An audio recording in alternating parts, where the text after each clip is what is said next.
Hey, it's Steve Kyler and Stephen Brotherston with HOOPSWORLD TV. Now, Stephen, you're the Raptor guy. You're based in Canada. You say an awful lot. Let's talk about this new Raptor team. A lot of young guys, new influence, a lot of rookies. Is this a team that's really going to benefit from having a full training camp and a full off season to kind of digest what Coach Dwayne Casey's all about? Yeah, that was really what was missing last year for a good chunk of the season. They got the defense in faster and quicker than Casey thought would happen, but he never really could get his offense together. He never had enough time with that short schedule to practice what he wanted to do, and to a certain extent he didn't have the pieces he wanted. The type of offense he likes to run does rely a lot on three-point shooting, and he just didn't have the shooters. Now, you mentioned the offense a little bit. You get Kyle Lowry, the consummate floor general. I think you look at Kyle's stats last year, you could make a case. He was an all-star last year, especially before he got hurt. You look at a young kid in Terrence Ross that comes in, and DeMar DeRozan continues every offseason to work on that jump shot. Are you starting to see maybe kind of some of those players, especially in the perimeter, that maybe fit how Coach Casey wants to play? Yeah, and a lot of it was they went and got the players they wanted. One of the things, DeMar came in last year shooting a lot of threes, and quickly Casey got him off that. Casey does not believe that you can learn to shoot a three.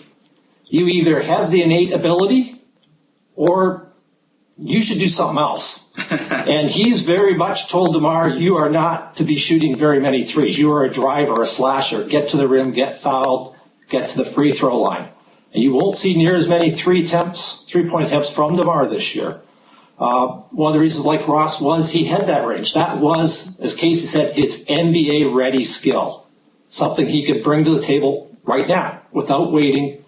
The rest of his game needs to evolve, he needs to develop, but he can already shoot the ball. And he really can. In large measure, that's why he went and got a guy like John Lucas. When you look at Jonas Valanciunas, and I know that, he was, and in my opinion, I've been one of the people who've said this, I think he was one of the best guys in that draft class, but like most international players, especially international post players, he's looked somewhat inconsistent in preseason. Is he going to be more of a work in progress kind of guy? Do you have to maybe lower the expectations a little bit with Jonas? Actually, I think he's progressed nicely through the preseason. He had a bit of rough because he was hurt during training camp. We really saw a nice game out of him against the Knicks. Actually a nice pairing with him and Andrea. Several times they stuck together on a string, and Stoudemire and Tyson Chandler could not get into the paint. And it was really pretty impressive to see two relatively young guys working that well together so soon. It's preseason. Everyone's trying stuff out, so it's hard to judge. But he looked good, especially in the last two preseason games. When I first saw he was drafted, it was hard to make an impression on him, but we've seen enough of him. I think the high expectations are becoming somewhat justified. All right, as you look at this Toronto Raptor team and you think about a Miami Heat team, a Boston team, I mean, Chicago's still going to be good. Maybe they're not going to be a home court team, but Indiana's not a team to be trifled with. You look at Atlanta, they're still pretty dangerous. When you start to look at the landscape of the Eastern Conference and based on what you've seen so far here in the preseason, are you ready to maybe pencil Toronto in as a contender for maybe that 7-8 seed in the Eastern Conference? I think they're going to contend for that last playoff spot. It's going to depend a lot on things like, you take Philadelphia. If Bynum has a rough start to the year and his knees aren't good, they lost a ton of talent to add Andrew Bynum. If Andrew Bynum isn't there for half the season, they're in rough shape. So there's opportunities for Toronto to steal that last spot. They'll be good enough to be right there to take it.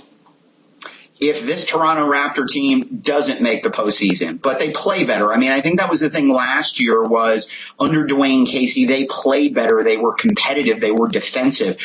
Is it enough to just be better, or does this team need to make the playoffs for everything to kind of line up the way that it needs to line up? They'd like to make the playoffs. They need to be a 500 team. That may or may not be good enough to make the playoffs in the East this year. They've sort of got that 500 feel to them. They're going to be good enough to be on the bubble. But if everyone plays well in the East, who's rated ahead of them at the moment, 41, 42 wins isn't going to cut it. He's Stephen Brotherston. I'm Steve Kyler. This is Hoops World TV.